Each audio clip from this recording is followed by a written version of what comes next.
Bom dia, oitavo ano. Turma, nossa correção hoje, né, do capítulo 5, referente às páginas 246 a 249, ó. Bem aqui na página 246, gente, tem um texto, né, que a gente tem que ler para poder responder a questão, que diz o seguinte, ó: o inchaço em determinadas regiões do corpo pode ocorrer por causa da retenção de líquido, ou seja, o acúmulo de água entre as células. Essa retenção pode resultar em alguns problemas como hormonal, renal, cardíaco e alimentar. Em algum desses casos, para favorecer a eliminação do líquido em excesso no corpo, o médico pode receitar substâncias conhecidas como. Aí você vai marcar, né?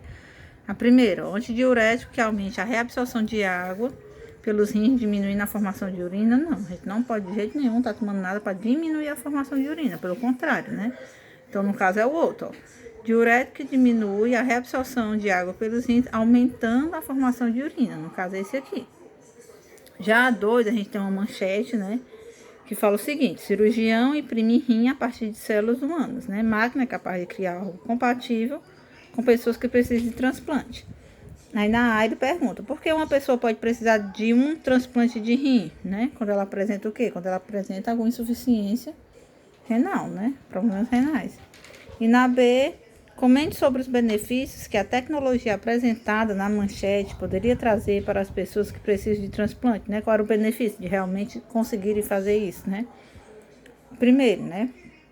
A gente pode botar, diminuiria as filas, né? De transplantes, né? Poderia salvar vidas e diminuir também, né? A dependência das pessoas pelo tratamento da hemodiálise, né? Na 247, gente, temos aqui a letra C, né, ó. Converse com um colega sobre a importância do desenvolvimento desse tipo de tecnologia para os seres humanos de maneira geral, né? Essa máquina, gente, ela vai poder o quê? Imprimir outros órgãos, né? Além dos rins, né? Se isso realmente fosse verdade, né? Além dos rins, ajuda a salvar vidas, né? Como já foi falado, né?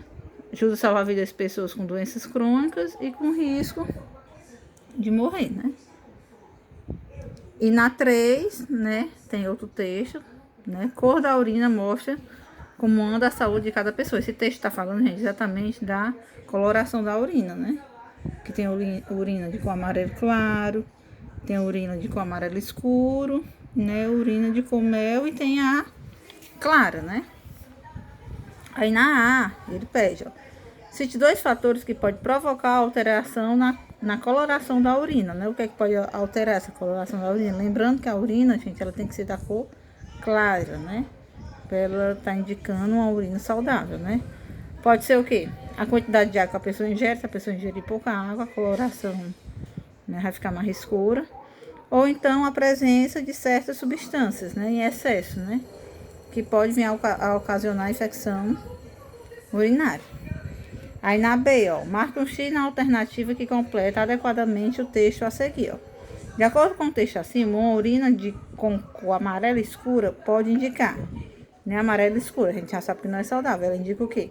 A pessoa pode apresentar um quadro de desidratação ou infecção urinária, né? Então isso aqui, o outro não tem nada a ver, ó. A pessoa ingere grande quantidade de água, não, pelo contrário, né? Aí a C, ele pede: a Sociedade Brasileira de Urologia recomenda ingerir 1,5 litros a 2,5 litros de líquido por dia, para evitar alguns problemas no rim. Quando ele fala de líquido, a gente está falando do líquido, gente, a água, viu? Não vamos contar essa quantidade contando com alimentos que tenham líquido, não. Isso aqui tipo, só de líquido tem que ser isso, viu? Aí explique com suas palavras por que essa atitude é importante. Pronto. Por que é importante, gente, a gente consumir essa quantidade de água, né? Para evitar a concentração, né, de substâncias que podem vir a ocasionar problemas renais, né? Indo para a página 247, gente, a gente tem aqui, né, ó, 2 exames, né? Um exame de urina feito por Daniel e um exame de urina feito pela Jéssica. Quando a gente pega o exame de urina, a gente aqui, ó, a gente tem o resultado do exame da gente e aqui é os valores de referência. Então a gente tem que estar se baseando sempre nesses valores de referência aqui, né? Quando a gente pega o exame, a gente já tem uma noção mais ou menos como é que tá, né, o exame da gente quando aparecem os valores de referência, né? Aí lá na letra A, gente, ele pergunta o seguinte, ó: os exames de urina de Daniel e de Jéssica estão normais? né? Você vai analisar os valores de referência tanto do Daniel como da Jéssica e vai, né, e vai dar sua resposta, que no caso seria o quê, né? Se a gente analisar, né, ao analisar, a gente percebe que o exame de Daniel, gente, não está normal, né? Pois ele está indicando, né, ele indica que seus leucócitos estão acima do indicado como parâmetro. E o exame de Jéssica também não está normal, pois indica alterações na glicose. Lembrando que esse leucócito está associado à imunidade e aos anticorpos, né? Então, se tem uma quantidade alterada de anticorpos, né, desse leucócito, isso quer dizer que está tentando combater alguma coisa, né? E o da glicose vai indicar o quê? O açúcar, né? Uma possível doença, né? Aí na letra B ele pergunta, né? Em caso de alteração do exame, quais possíveis problemas de saúde os resultados do exame de Daniel e de Jéssica podem indicar respectivamente, né? O exame de Daniel ele pode estar indicando infecção urinária, porque os números de leucócitos estão alterados, e o exame de Jéssica pode estar indicando uma diabetes, né? Que se dá pelo acúmulo de glicose no sangue. Na 249, gente, é aquela nossa página de resumo, né? Que é só para você completar de acordo com o texto, né? Os rins são os órgãos do sistema urinário responsáveis pelo quê? Pela filtragem do sangue e pela produção de urina. Os uréteres transportam a urina dos rins até a bexiga urinária. Aí aqui, a bexiga urinária é o órgão responsável pelo armazenamento temporário da urina. E aqui, ó, a uretra é responsável por conduzir a urina da bexiga urinária para fora do corpo. Essa estrutura possui, né, esfíncteres, né, interno e externo, que com a musculatura da bexiga urinária atuam na micção, que é controlada pelo sistema nervoso.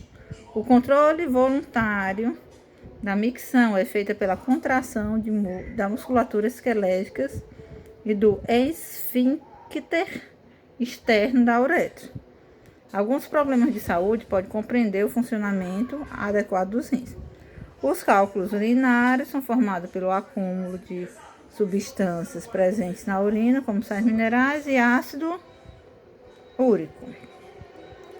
A infecção urinária é causada pela presença de bactérias nos órgãos e estrutura do sistema urinário. Quando essas bactérias são encontradas na bexiga urinária, causam cistite, né, que é o nome da doença, e quando estão presentes nos rins, causam pielonefrite, que é outra doença relacionada ao sistema urinário.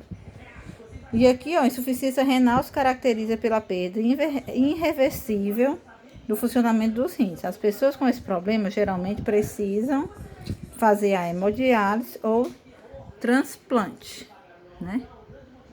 E aqui é só uma imagem para onde estava apontando, né, a questão dos órgãos. Então, gente, era essa a nossa correção. Quando vocês, né, terminarem de visualizar, comentem lá no vídeo, viu? Para ter um controle aqui, quem está visualizando. Era isso e bom dia.